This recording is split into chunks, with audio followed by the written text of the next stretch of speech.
It's a beautiful afternoon, Wednesday afternoon at that.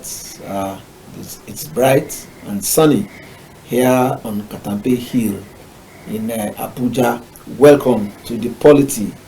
I am Segun Ojelade. Now, on POLITY today, we shall be talking education.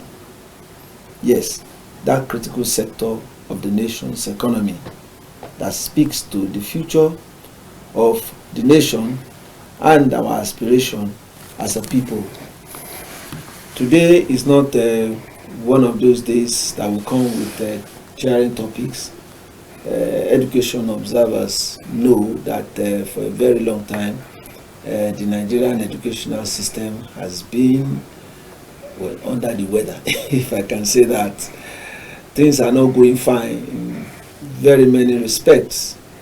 And today we shall be talking about that exercise that JAMB had, the last post-UTME, that caused a lot of controversy, where parents took on the gauntlet with many. The Joint Admissions and Matriculation Board for the various infractions recorded during that examination. But at the end of the day, when due diligence was done, we discovered that those behind it are even the students themselves, the CBT centers that were used, and of course, wait for it, parents. Yes, the parents of the children and wards that sat for the exams were found culpable of so many infractions. These are some of the issues that we shall be talking about on this program today. To resolve the issues there and to unearth what actually happened, JAMB set up a special committee on that infraction, and we're having the chairman of that committee in the house. I'm talking about Dr. Ekpele. Doctor, welcome to the program. Thank you, sir. Thank you. Let me also use this opportunity to thank you for all the opportunities you gave me when you were in NTA. Thank you so much, sir. Yes. I appreciate it. Jake and I have come a long way, like you said, from the NTA days when we were talking about albinism. He's the founder and disability of the Albino Foundation. So the second part of this program, we shall be talking about people living with disabilities, whether it is as their plight, whether it's as a result of government neglect or the aloofness of the society. That will be the second part of our program. But the first part, let's talk JAMB and the CBT that took place, that was quite rancorous and almost led everybody into trouble. Now, your committee, what was that committee, the special committee set up by JAMB on examination infractions? What exactly was it about? Let's start from there. Okay, first of all, this is a caveat. I don't want to misquote it. I don't work for JAMB. JAMB did not send me for this interview. Okay. I was appointed by Professor Ojelade to investigate, to lead the team that investigated a recent infractions, not even the one that he cried. Yes. There's a different committee that investigated that, and that's not my area. I wasn't involved. But 2025 infractions that they discovered, alarming, was the reason why he brought us together. So I'm not expressing his views or the views of JAMB. I'm not a member of their management. So the views you will express here are entirely the views of my finding with the committee. Okay. Not even my own opinion. That's when. And sometimes I will read verbatim what the report says. Okay. But I stand by my report. I stand by the integrity of it. I stand by the constitution of the committee. I stand by the expertise and the quality of persons that were involved. Okay. I stand by Professor Oluyede's giving me free hand to operate. Yes, to run the committee. And we were constituted on the 18th of August and given the 21 days marching order to submit the report. And I am so privileged and honored that I had about 5 or 4 vice chancellors in my committee. Wow. I had the former commissioner of police, Commissioner Fatai. I had Dr. Chuks Okpaka, that was just recently retired from Microsoft lead in cloud in Africa, with 54 countries reporting to him. He was the former managing director of HP Nigeria West Africa. I had Professor Yahuze, which was the former vice chancellor of Ado Bayero University. I had the current vice chancellor of University of Jos, who is a cyber crime expert, Professor Tanko, with bias in communication. I had the president of NAN, had the one of the executive of private school proprietors, you know, and then a number of JAMB staff in the IT department. We had 4 main subcommittee investigation to investigate all the infraction. We had a committee on policy review. We had a committee on stakeholders engagement. And we had a committee that focused on technology. And then we had a full secretariat, you know. We had several sittings, both virtual and in person. And we were able to put together the report, which was delivered to Professor Oluyede on Monday, the 8th, at 9:15 a.m. in the morning. So that is stickler to details. That is what we've done. Our meetings as a chairman, nobody came late to my meeting. We start at 10 and most times end at 4, 5. We were very thorough. I mean, you're dealing with academia, and these are, some of them are old enough to be my father.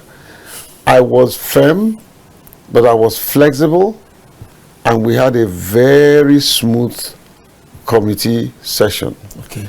When we were done with collating information, I had already provided the roadmap, so we knew that on the 21st we are done.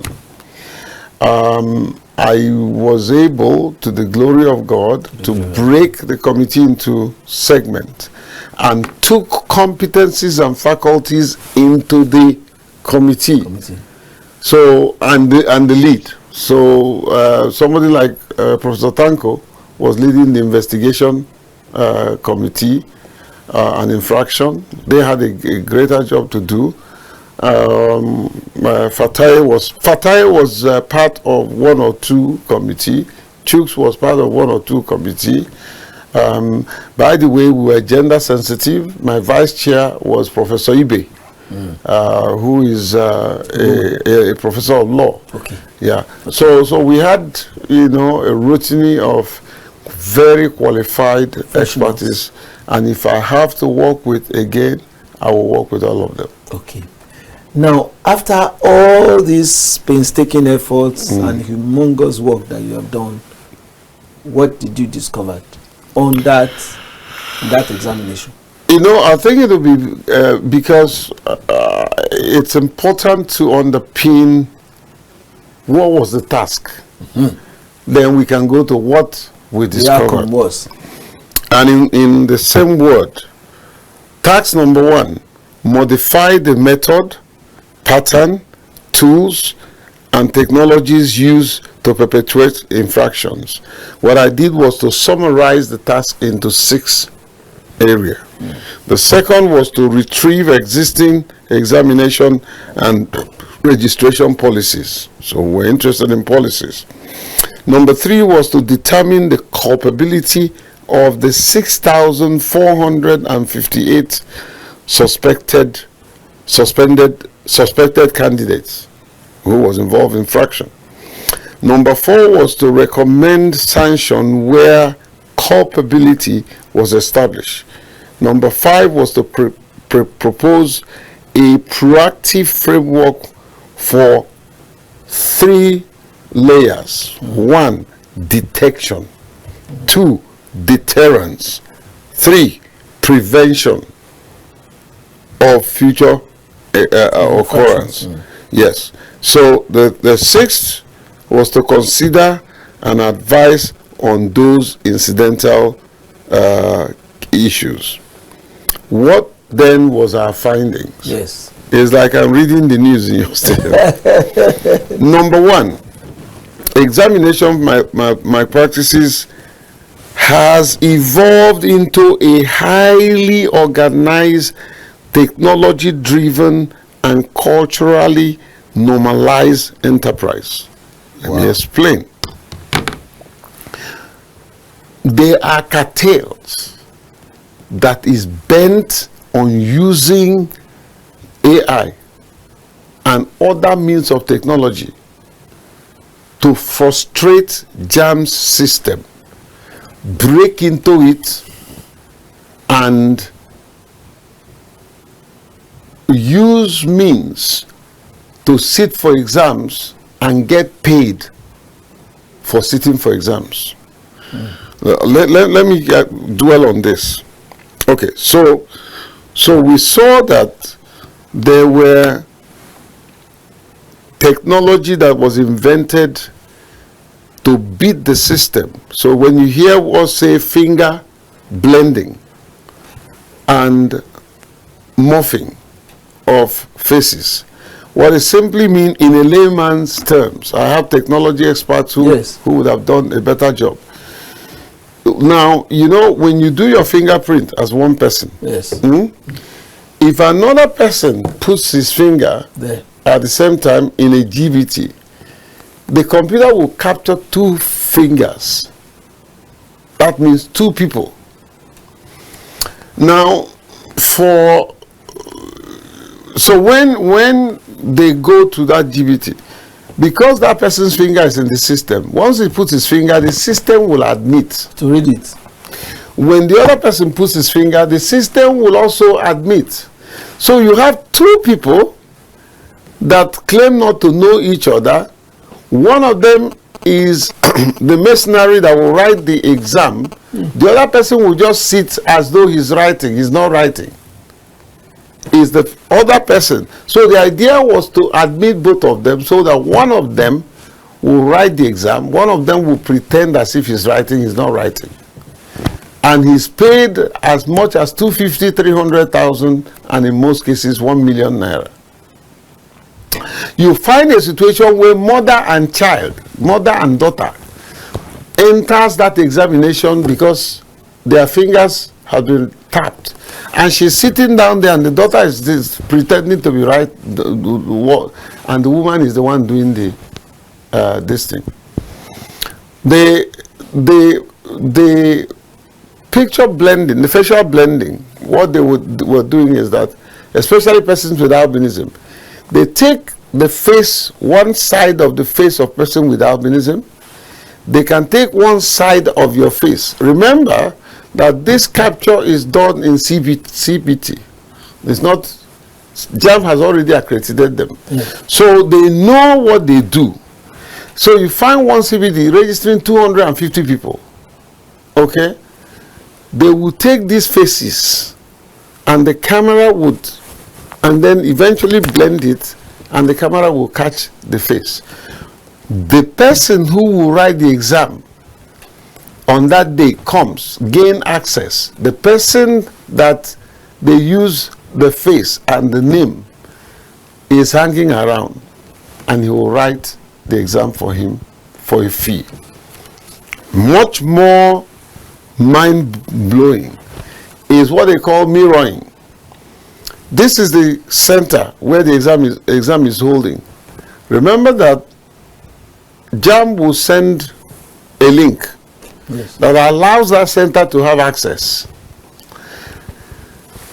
There's a camera that is seeing at the central area everything that is happening. They will take tissue paper and cover the camera, so you won't see what is happening. Meanwhile, in the next room, the actual people writing the exams are there. They mirror that system, and one person is in the next room writing, and then the person that ought to be writing will hold the mouse and be pretending. So when you're seeing them in there, you will see that the mouse are moving, and you think the person is writing. No, the person inside is the one that is writing for that person. Once the exam's closed, he submits.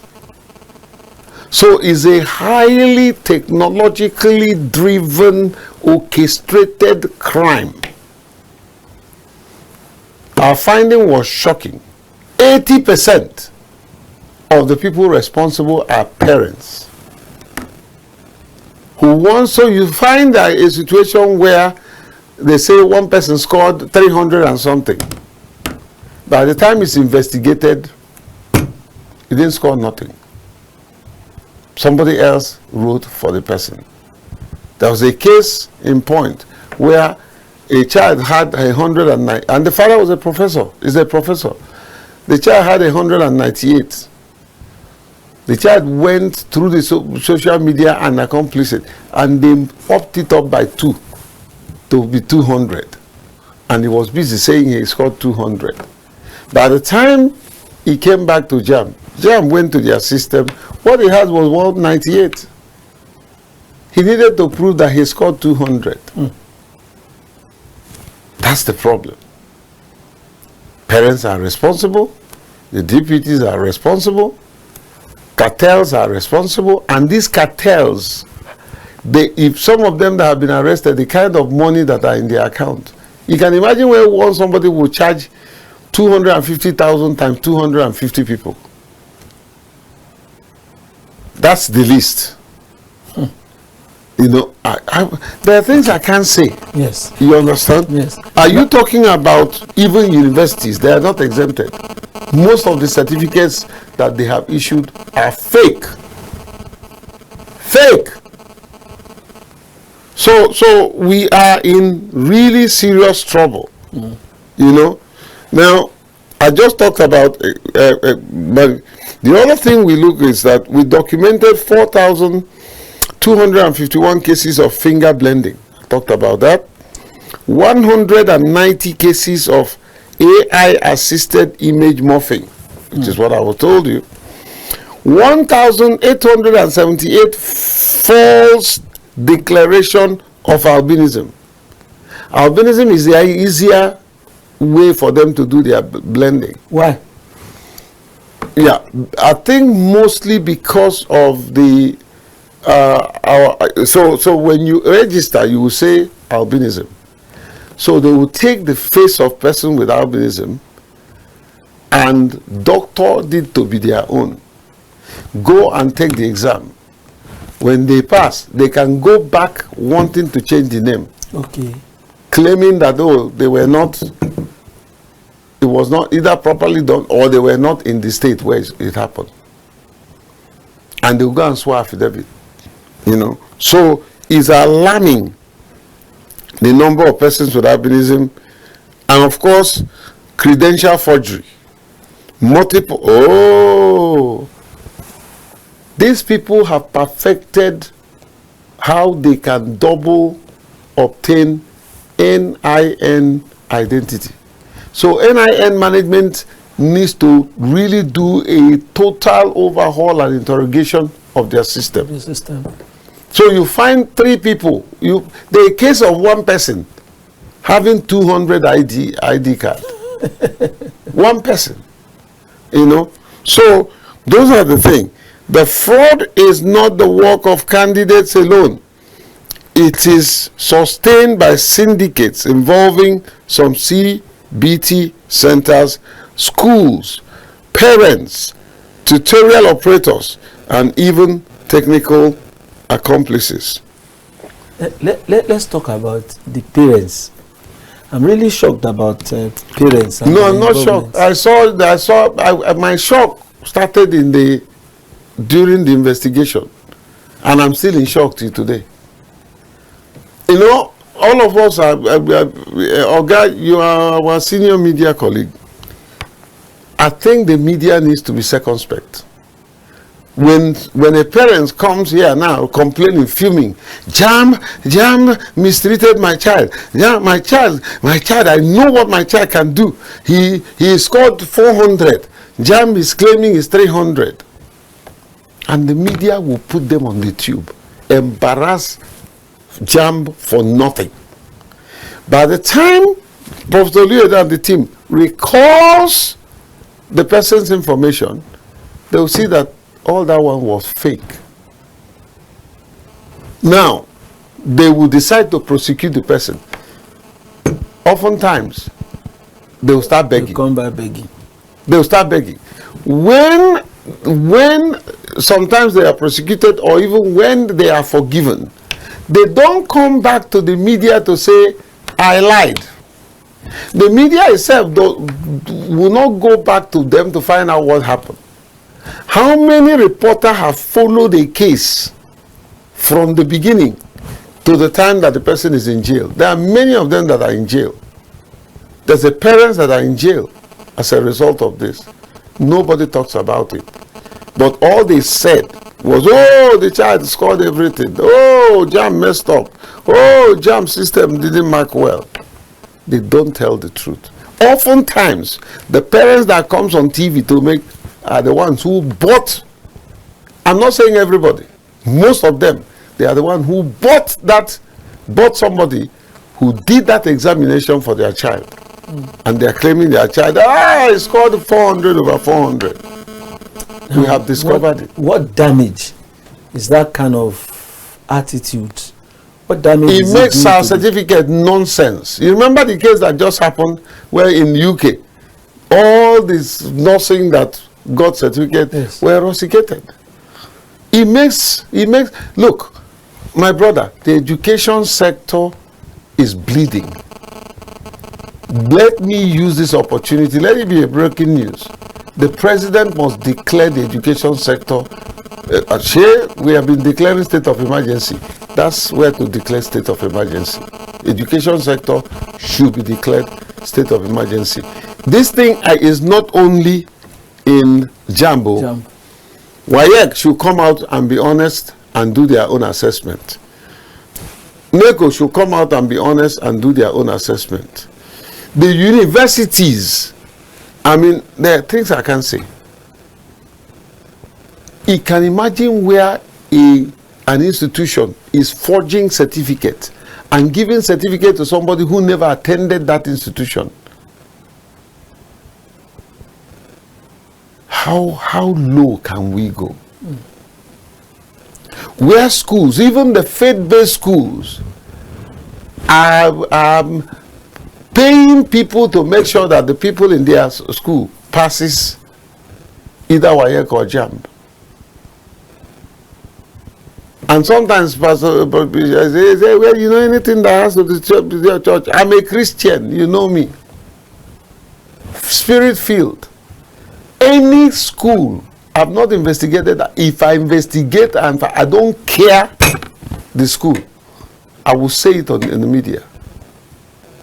Because as Christians, we should live by example. By example. Whether it's a Muslim school, I will say it. So this is an issue of religion is don't touch it is a lie, not for me. Let me do the investigation and discover. I will call the name of the school.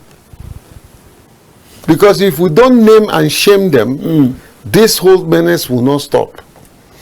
I interrogated one of them, and I told the police, I said, listen, my friend, I'm going to come after you if I don't see this man in jail. Since 2013, he's been doing fraudulent practices. Now, that's exactly where I'm going. Yes, your committee investigated this, but from what you saw on the field, how long has this been going on? Ages. Look, my brother, you know I'm a Rivers man. I'm not a Yoruba man. This is not about tribe. Ojelade, Yes. deserve. I don't know whether there's anything. He's CON. He deserves more than that. I wanted to say that he already has a national. The president should look. The president have the prerogative to give extra honor, yes. even a recognition. Ojelade deserves it because, truth be told, it can only take somebody like him to do what he's doing. Can you imagine a civil servant constituted a high power? I was the least qualified. Maybe students, yes. But these are highly placed individuals. I was humble when he come and say, you will lead this committee. I said, Oga, what do I have? I don't have the pedigree. He said, it's leadership that I'm looking for. And God helped me. My brother, I didn't know nothing. God helped me. God gave me a template that the professors are now saying that we need to study this. This is how to do it. But it comes with integrity, with discipline. Professors who are not my mate, my meeting starts at 10. You dare not come 1 minute past 10. We start meeting sometimes 15 minutes before time. When everybody has arrived. Yes. Oh no. We were having meeting in JAMB. I will station a bus in town. By 7:30, everybody is in that bus. By 8 o'clock, the bus leaves. Nobody missed it one time. We say lunch, 30 minutes. Lunch is 30 minutes. 29 minutes I'm seated. Meeting is called to order. No nonsense. That's why we got the result we got. You know. So the education sector is bleeding. I've never met Mr. Alausa, but I think he's strategic. Well, he needs to be bold and confront this monster and get results. Okay. I asked the question of how long has it been going on? From what? For ages. In fact, this president met this monster. He did not create it. I can tell you that for free. I've been part of the National Council on Education for over 16 years. So I'm speaking as an insider. But to be honest with you, I didn't know it was this worst. Okay, the CBT, it's like some of them just established their business, their centers, just to compromise the system and make money. They recruit these fraudulent people that will write the exam for. So you go to CBTs, they are charging 200, 300,000. You know the concept of miracle center? It's fraudulent people. Which miracle? Does God do miracle that is ungodly? That's not miracle. That's if not that. Magic is even better. But miracle? No. I say magic. Yes. Okay. Well, miracle is opposite of magic. Yes. Okay. I say magic is even, you can understand it. Yes. This one is highly orchestrated, strategic deployment of evil. Every nation that wants to develop focuses on education. Sir, we're both Christians. The first thing God created was education. When he said, let there be light, if you translate the Hebrew word for light, it means knowledge. Yes. That's why the devil is attacking the education sector, and his agents are making sure that he will destroy the education sector. I don't want to talk about our focus on certificate, which is one of the reasons for all of this. Yes. You know, we leave certificate and follow certificate. That's the problem.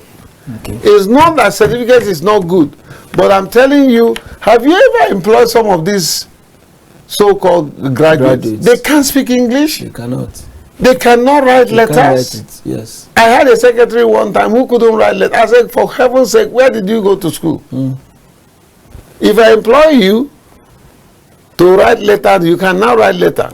Oh, brother, you know, I don't hire if I cannot fire. I'll fire you with my eyes open. We need to completely clean up the education sector, from top to bottom. Now, after this report, what next? I know you said probably some people will go to jail. What lessons have we learned from all these that you saw on the field and are contained in your report? I will call it recommendations. What did we recommend? Okay. Number one, detection. Deploy all powered biometric anomaly detection, dual verification system, real-time monitoring, and a national examination security operations center. Let me dwell on that. There are security agencies involved in this. If Commissioner Fatai was here, he would do it better than I, because he was in charge of security. I think it's high time we have one operational security system. JAMB has one of the best technology. The benchmarking of the efficacy of their technology, we couldn't find any country in Africa to match it. We had to use Europe standard. And yet, they met the threshold. There's a need. I see. Let me use this opportunity to call for a total stoppage of this trying to reinvent the wheel and spending money we shouldn't spend when we have all the facilities. Why can't we have one examination? The examinations don't happen at the same time. At the same time, yes. So why can't we, why would Waye go and invest so much in technology that have failed them? They confess they had system failure. Meanwhile, JAMB has something that I'm telling you, if not for what they have, we wouldn't detect what is happening. Why can't we strengthen it? Why can't we do a convergence of technologies, of expertise, and solve this problem once and for all? Why work in silos? Okay, so there's a need to invest in... Same thing goes for all these data collection agencies. Exactly. So in terms of deterrence, cancel result of confirmed fraudulent candidates, impose ban of 1 to 3 years, prosecute both candidates and their collaborators, and create a central sanction registrar accessible to institutions and employees. Very important. We didn't reinvent it. We actually emphasize what is already in existence in other committee report. Like I said, we've submitted the report. It's not in our place whether it will be accepted. Oh, Professor Ojelade said he will implement, but he also has limitation.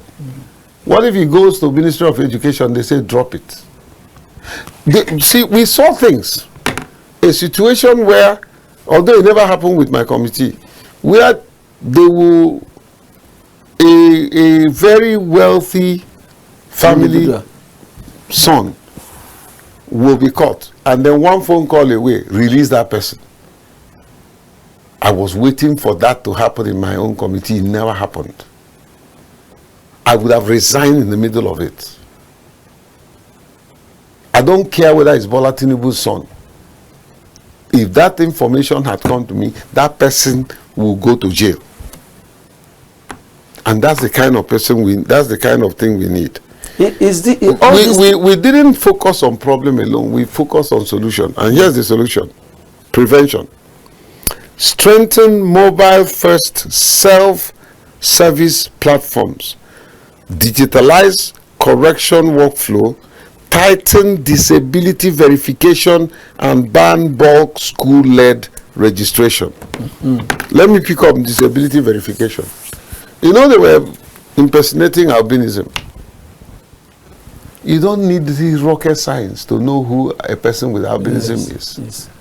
How can I claim albinism in the system and a colored person is walking in the name of the person? You catch him now.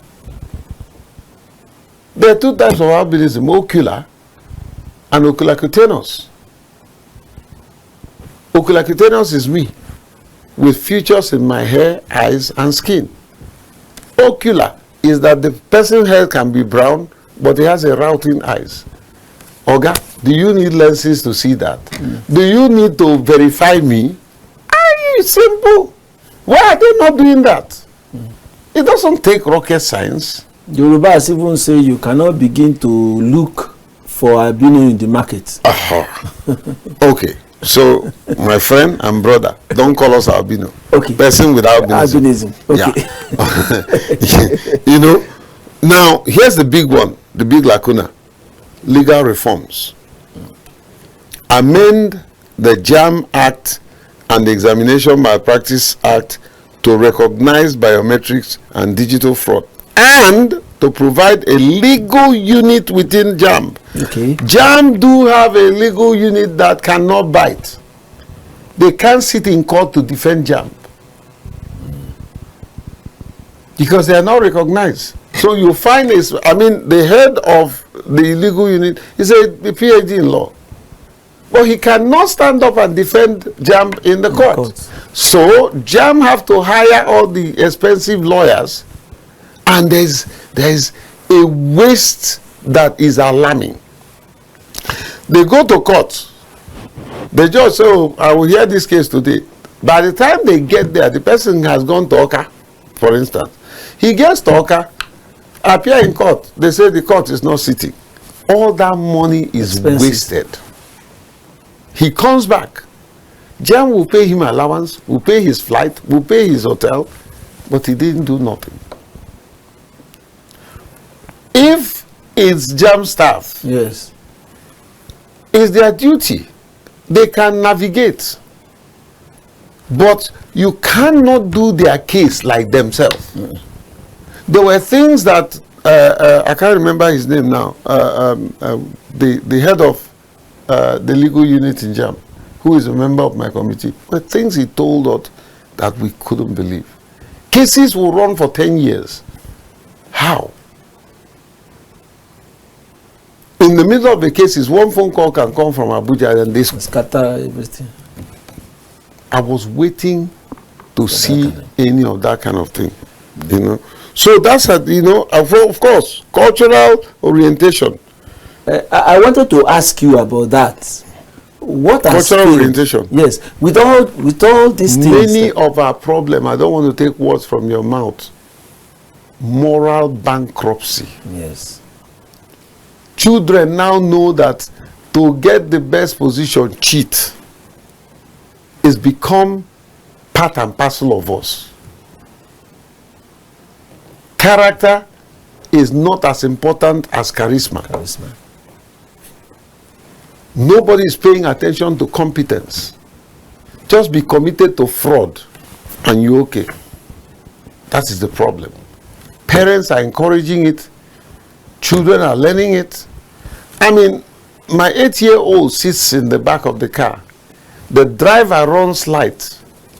He tells the person, say, "I will tell my daddy." You don't beat the light. My son, 8-year-old, will tell me, "Daddy, what you say is a lie. Can you explain?" And then if you see person, come on, shut up. Why are you telling him shut up? You told him to tell a lie. Yes. Do you see the simple thing like, I called you on phone, your son or your daughter is there. I've seen, there was a friend I went out with one day. We were in zone 6. He was telling somebody on phone that I'm in Enugu. That was the last time I met that person and saw that person.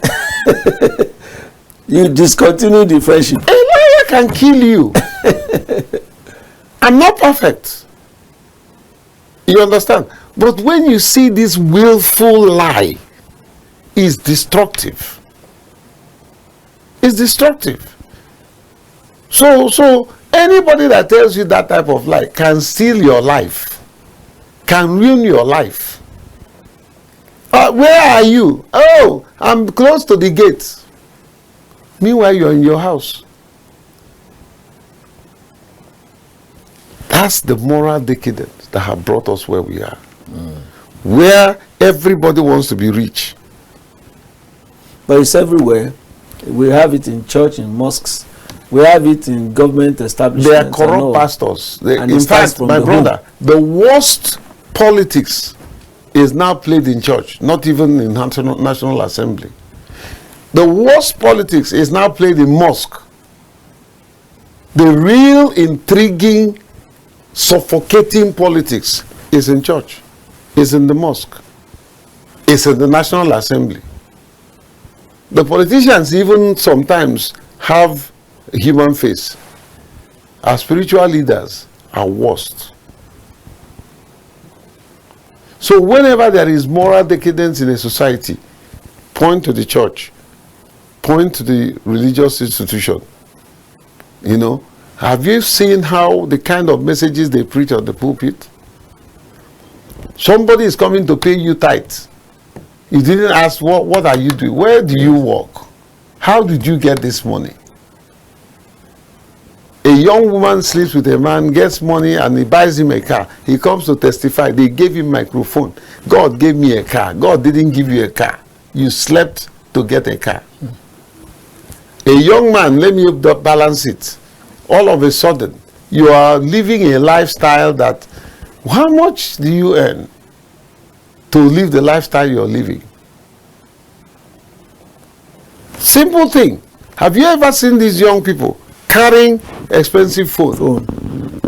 Where did you get the money to buy it? And they will go to church to testify. Oh, God gave me iPhone 16. And they left home to the church. So that is the bane of the problem. I made 2-1. My friend, you can't even speak English. How did you make 2? So you see, these are questions we need to ask. Your son came home and he's giving you 200,000. Oh boy, where did you get the money? Yes. But we won't ask. We will quickly take. Mothers have sent their children to become prostitutes. Go and sleep and get the money. Don't you see your mates who are building house? How did they build a house? Many of them have ended up with HIV because they slept with a man who is ready to give them 5 million. One, you know, somebody I was told gave somebody $30,000.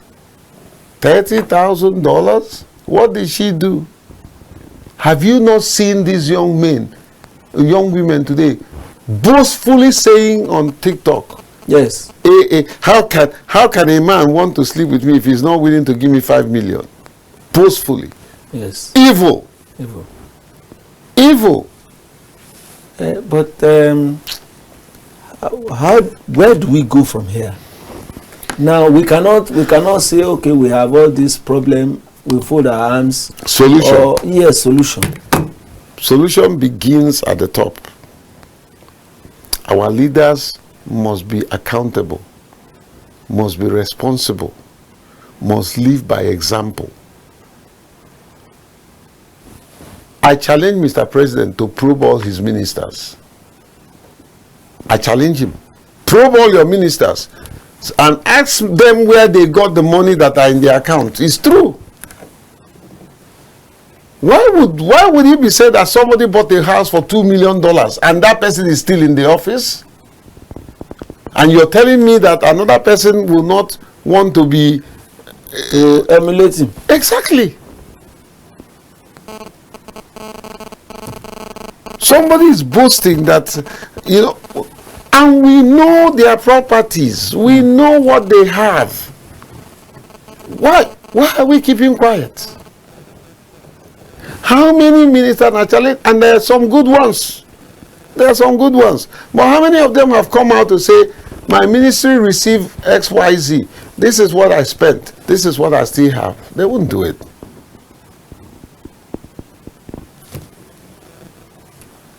So when we make politics look so palatable, we create more thieves who also wants to ride Jeep, as we call it, drive SUV, build houses, big houses that sometimes they don't have what it takes to maintain it. People buy car, they can't buy fuel.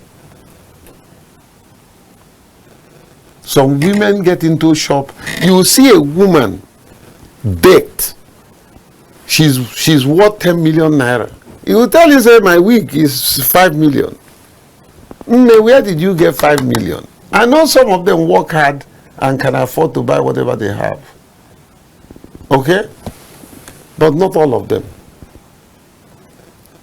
Not all of them. I can tell you, I work hard to get whatever I have. And I make bold to say that some of the things I wear are a gift. I can't afford them. I'm not ashamed to say my cousin bought what I'm wearing. Now, this is lovely. Yeah. You understand? So my cousin paid for it. Let them, I can call them, let them go and fast check. And because I have been a blessing to, I'm not saying myself to be perfect, okay? But because there are people that have been a blessing to, I get things that I don't deserve. That's grace. My brother, I can enter America and get all the best of shopping without putting them a dime. Those are people I have impacted. So it's high time we hold our leaders accountable. I was even thinking that when you finish with the issue of leaders, you will touch on parents, because there are some parents are just derelict, and you cannot give what you do not have. They keep saying, you know, parents, and these are crooked parents. They don't deserve to be called parents. They don't deserve to be called parents. All they want is to advertise their ego. I have a medical doctor. I have a lawyer. Oh, my son was the best in his class. How? So those children will do whatever possible. And they will come back to you and say, give me money, I need to pay somebody for somebody who will do this for me. There are many cases like that. There's been situations where some of my staff came to me, their children, and I asked questions. I know the Vice Chancellor. I'll go and talk to the Vice Chancellor, but what's your cutoff mark?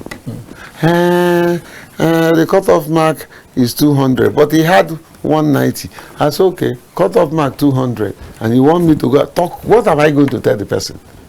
He should take 190 for 200? You know, my person with disability, no. It's meritocracy. It's not sympathy. You must merit it.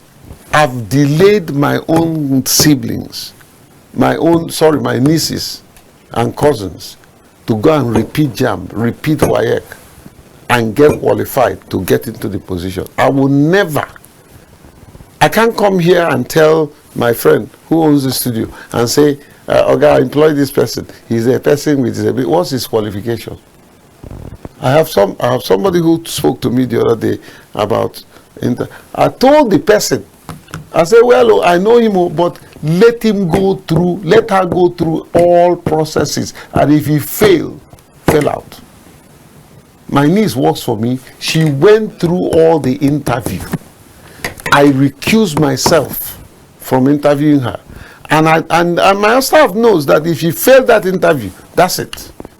She can sit in my house and be eating, but she can't come and work for me.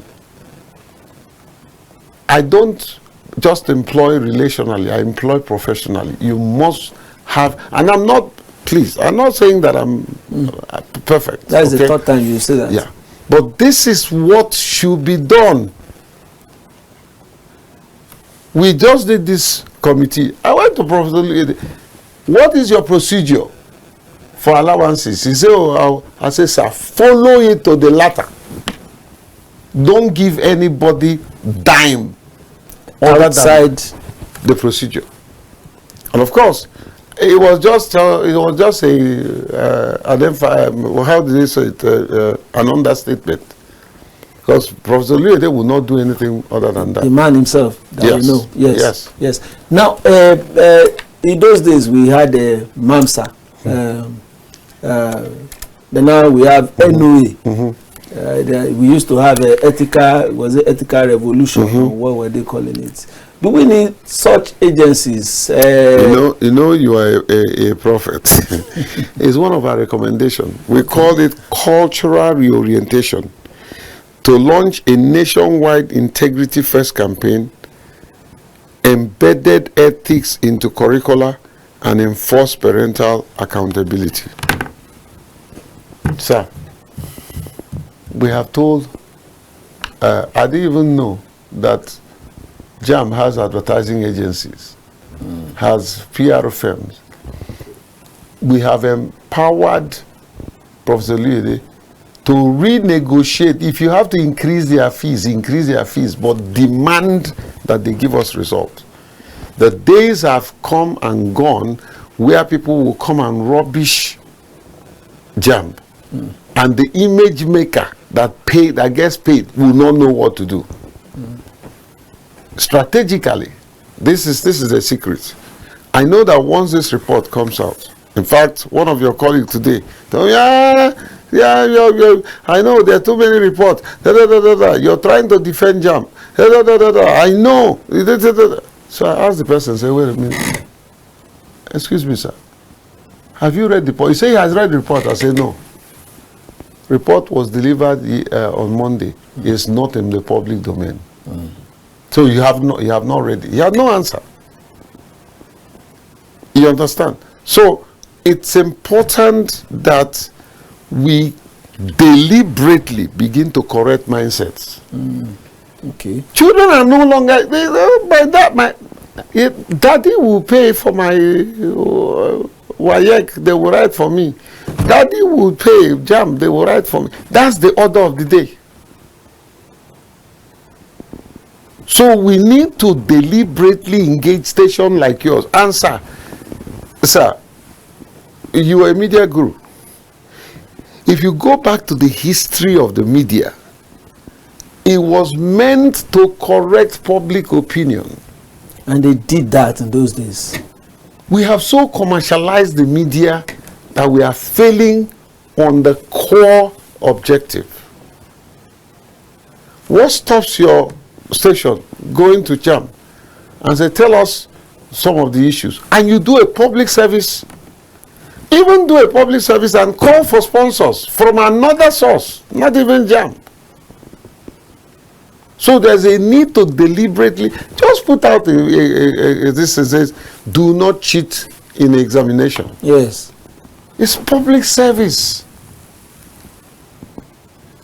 Stop trying to get somebody who walks in here and say, JAMB, my son is depressed, my daughter is depressed, and then we put him on camera.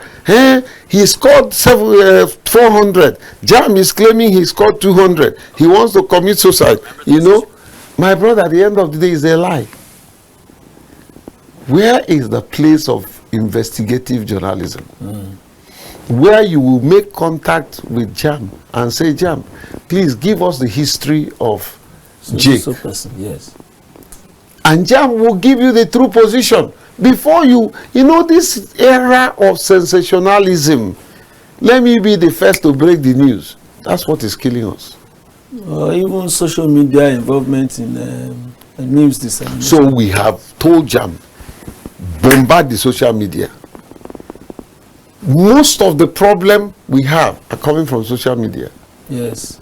Those children don't have the kind of resources that the likes of JAMB have. If you have to go to California, sit down with Facebook, help us. If you have to go and sit down with Instagram, help us. Sir, truth be told, you see this, our mainstream media, I guarantee, I give you 20 years, you'll be moribund. The whole world is going digital to the new media. New media. So anything you're doing, if you don't blend it with new media, there's a, I don't want to call one of the channels in this country, 3 billion viewers. Yes, you've called it. No, my friend John, 3 billion viewers. Yes. That 3 billion viewers think is what he's doing on DSTV. No, social media. I was on the channel the other day. Before I left there, my phone was buzzing. And I say, oh, my brother, I don't want to mention name. I say, so people watch your program like this, you know? Are you talking about one of your stations, one of the sister stations that I was this afternoon? The whole world was calling me, including your station. I know you used to be very strong online. We're still very strong online. Please double the effort. Double the effort. You know, I hope they value individual like you. You brought finesse to broadcasting, and no one go there. Thank you. I never see a situation where we retire somebody who is not tired. If you tell somebody that you're retired, they will be looking at you and say something wrong with you. You're still good looking. Look, how many times did you look at that paper? See your intro. It's good. Now, I was thinking that probably now that a report like this is out, that there will be stakeholders that will be interested. You know. Oh, we've identified the stakeholders. There's a whole lot that Professor Ojelade is going to do. Secondly, I promised him, I said, people like me, I'm not going to rest. This is about 4th or 5th interview I'm doing today. I still have 1 or 2 more to do today. You know, I didn't need his permission to start highlighting this thing, because whoever controls the narrative controls the story. Yes. Before the detractors will come, he wrote rubbish report. Like one person say, I say, my friend, have you read the report? No. So don't talk to me. You don't have authority if you have not read the report. Read it. Okay. Dr. J. Ekpele has mentioned that our viewers out there, I want to tell him that you are equally watching, and you can be part of the program, as we always do every afternoon on Kaftan TV. We're discussing, as we have shown on your screen, the infractions that were recorded in JAMB examinations, and the report of the committee that even JAMB itself set up to investigate exactly what happened. Let's discuss it together. Let's see and rub minds and see how such things will not happen again. But like we said, we have 2 topics today. We should talk about, because my guest has been a very strong advocate for the plight of people living with disabilities. Yes, he's done so much. In fact, he became a national figure through that. And I don't know whether his interaction with education now has taken him away. No, I know your children will not allow you. I mean, your children, the disabilities. Look, I led this. I have been part of about 7 policies beginning with the albinism policy, which was the first in the whole world, Ministry of Education. Inclusive education policy, second in Africa, Ministry of Education. Agri-gender policy, I was part of. Water resources policy, I was part of. Some of them I can't even remember. All kinds of policy, you know, so I've been part of it. But education, I've been going to National Council of Education for the past 16 years. So I know the education, you know, like the back of my finger. Inclusivity is something that I dream of. I am an disability inclusion champion. I have won many awards and I'm still implementing. Our focus has been on health, education, and participation. So we provide inclusivity framework, policy guidance for INEC. Yes, I remember that. So you notice that in 2023, yes, I was part of the electoral process. We deployed observers and all that. Yes. Although my experience is not something I will share here, you know. But I don't have the statistics, but I can tell you that when we started, there were very few elected persons with disability. Today, the number is staggering. Yes. You know, and I also remember that you made a lot of efforts in ensuring that as a policy that people living with disabilities. I led the effort that repealed Electoral Act 2010, Section 56, subsection 1 and 2, to the replacement of Electoral Act 2022, Section 54, subsection 1 and 2. Those two clauses gave INEC the impetus to ensure that there is inclusivity in the electoral process. Today we have a division, yes, on inclusivity. The one woman that is doing a tremendous work, and I hope this country will remember her, is the current head of service. Oh. I had provided the DEI, Diversity, Equity and Inclusion framework, for her to be able to do the policy on inclusion in federal civil service. Yeah. So we're still there. We're working with the National Assembly.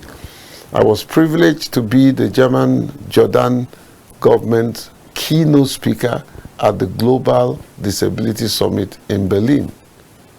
You know, I took 3 chairmen of the Legislative Assembly, 1 aide from the Speaker's office, 1 aide from the Deputy Speaker's office, all expenses paid. Not from me, but from our partners, you know. I was given the honors of doing the keynote panel, opening, closing, side event, fire chat side event by TAF Africa. So we've changed our name from the name you used to know. Yes.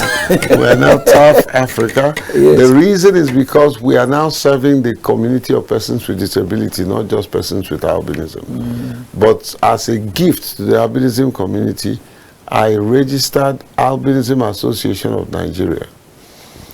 My name is not among either their board or whatever they are doing. I was the first president for 6 months. I resigned and let them have their the organization. Many times they want to come and brief me. I always chase them away because I don't micromanage. You know? Now let's look at from where you started the campaign for inclusivity. Let's see where we are now. I remember in those days we were talking about providing special structures in public buildings for people living with disabilities. And so many other things. It started with your station. Your station is now compliant. Yes. They have ramps everywhere and all that. There are many public buildings that are trying to be compliant. Very many of them are not. Our transportation system is not compliant. Thank God, bravo. Our airport now is now compliant. Wow. You know, and we still have the problem of the security operatives not knowing who is with disability or not. So when I drive and I park there, they say, "Ah, come and lick your tire." I just say, try it. Okay, but there's nothing wrong with you now. Do you have disability? I say, you're ignorant. Yes. Because they have invisible disability that's visible. My own is visible. You know, okay? You remember that if I had seen you outside here, I wouldn't recognize you. There's been a day you had to call my attention in NT. I didn't recognize you. Yes. That's the problem we face. That's the life we live. You know, so whether it's issue of discrimination, stigmatization, we still have relational issues. Wives are leaving husbands, husbands are leaving wives. Parents are castigating people marrying either persons with disability or a person with albinism. We have that. I've experienced relational abuse. I have, as a person. You know, so it's a very difficult situation that calls for urgent attention. Whether it's our law, even the current Disability Act needs amendment. Oh yes. That early? Oh yes. It was something we all rushed to do. Now the realities are dawning on us, and then there's no law that is static. There are emerging issues that you need to incorporate. In fact, today at the UN House, I was supposed, if not for your program, I was supposed to be at the UN House. They are now beginning to look at the Disability Act, the it's called UNDI,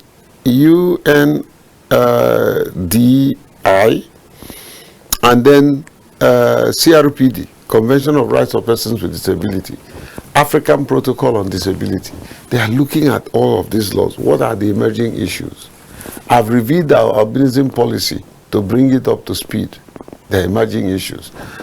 We have reviewed the inclusive education policy to incorporate emerging issues. Emerging issues are things that are being thrown up that you never envisaged, never expected, when you were getting involved.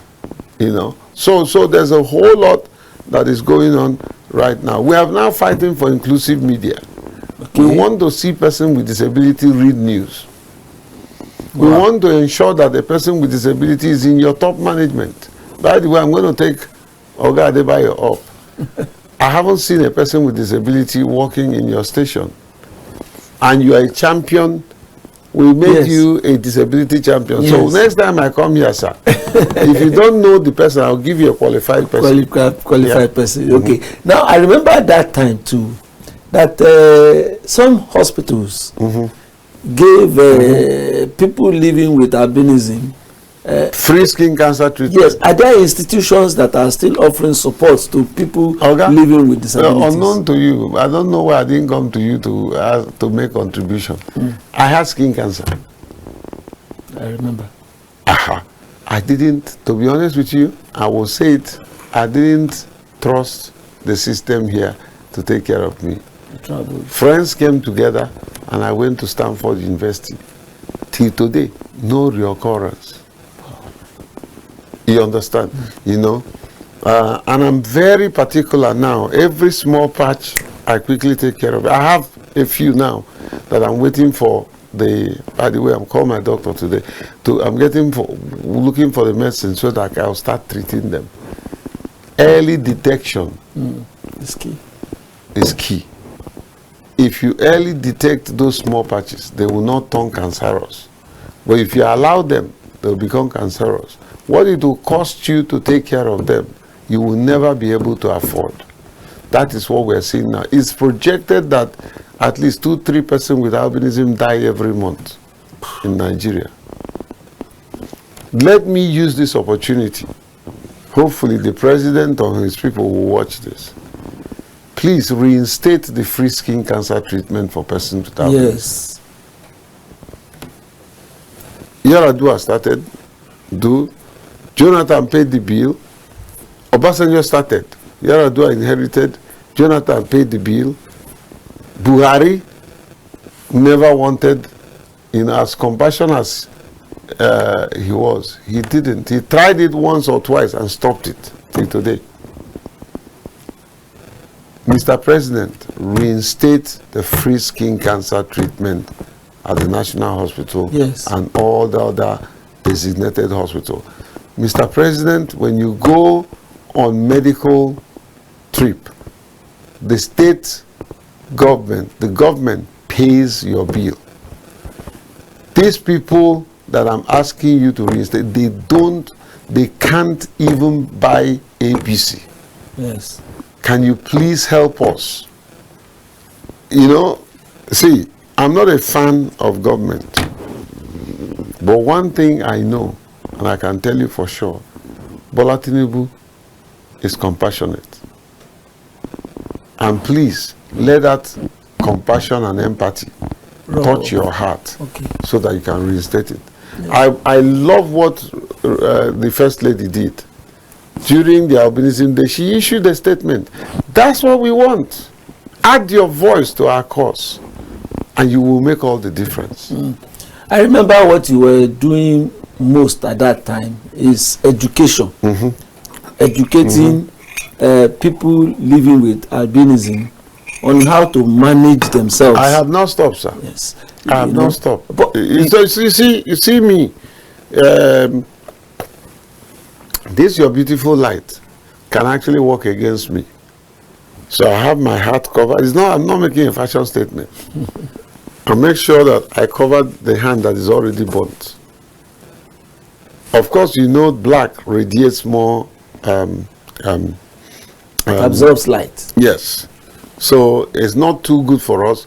But as somebody who is fair, black is my favorite. Yeah. So we need to continue to educate the people. Stay sun smart. What do I mean? Wear long sleeve, wear trousers if you're a person with albinism, wear your hat. Avoid going out in the sun between the hours of 10 and at least 5. It's deadly. Don't stay under fluorescent. It's worse than sun. Put on your sunscreen, but know that sunscreen cannot help you beyond 10 minutes. So every 10 minutes you have to apply. If you do that, in one day you finish 1 tube. So there's a whole lot that is going on that we need to be part of. Now, I think we should spare a thought for the albinism child. Because I see them in marketplaces with poor parents. I see them in under scorching sun with their mother selling granite and the rest of them. How do we reach those people? Just be kind to them. Just be kind to them. The mother, that child you're sending to go and hawk under the sun, whatever that child makes cannot compare to how much you're going to spend when skin cancer comes. So when growing up, I had fair skin, everything. I thought it was going to be like that. As you begin to age, there is manifestation of those things. Those things will start throwing up. They will start throwing up. So we need to be circumspect about some of these challenges and nip it in the bud. Okay. As we conclude this program, let's look at the albinism child in the classroom. And I love your involvement in education.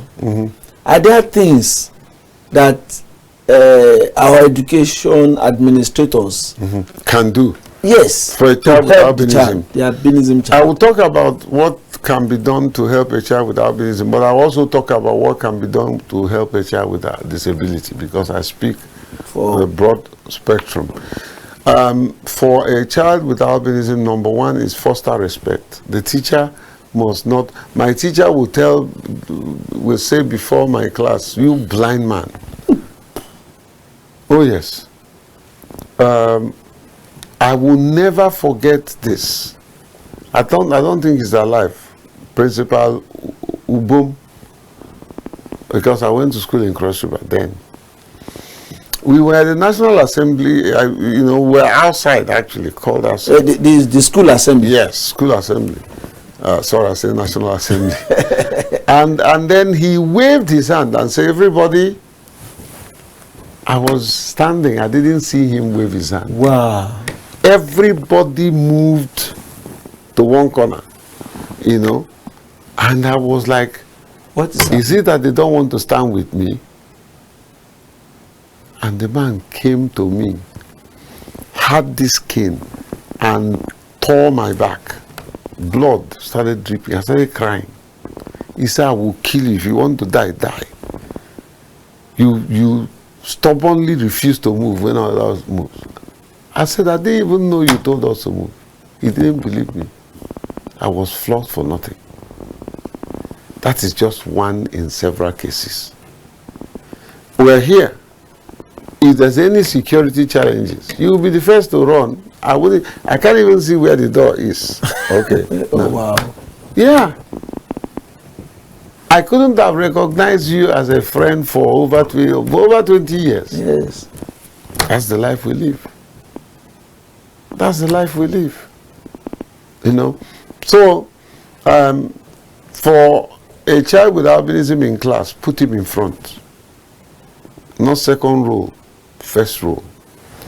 Help him with notes. So as a teacher, you can actually give him your note to copy. Foster respect for that child.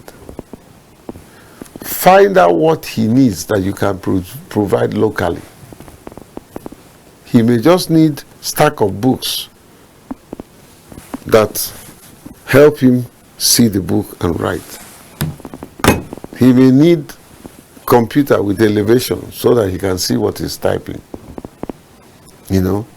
Educate their parents.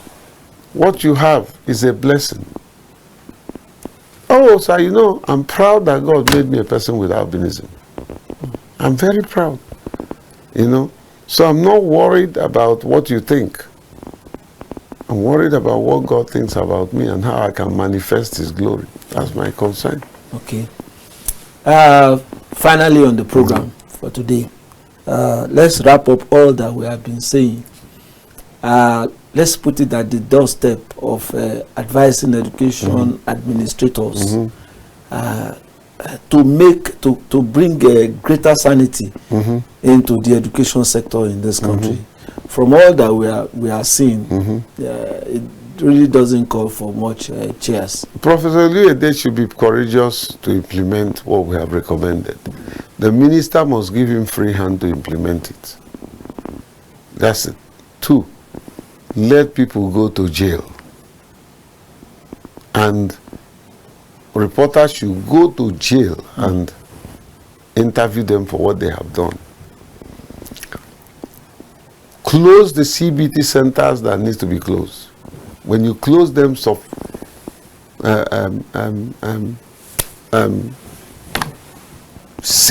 all the equipment. Call out those, no matter how highly placed. Sorry, who are involved in this manipulation? Rejig your system. Ensure that there is no internal sabotage. We didn't see, but there's a possibility. Get these people that has so much money that they have stolen from the system.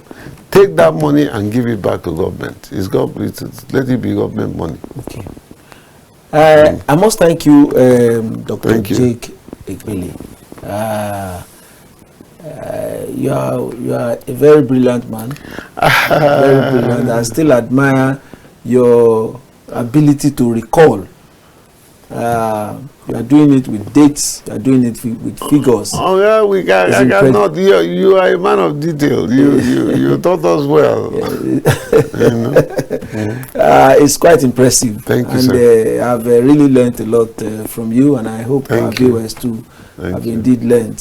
Thank you very much for your commitment to this nation and all that you are doing to make it better. Sir. Yes, sir. I will recommend that Mr. President should elevate your national award too. Okay. I'm not interested in the award as much as I'm interested in the award of nationhood for this country. Let him lead us well. And greater recognition by God. Yeah, exactly. Yes. And bring us out of poverty. Yes. Enough is enough. Okay.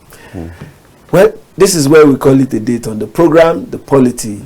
Do join us tomorrow for another edition of it. But at 8 p.m., join me for Matters Arising. Good afternoon.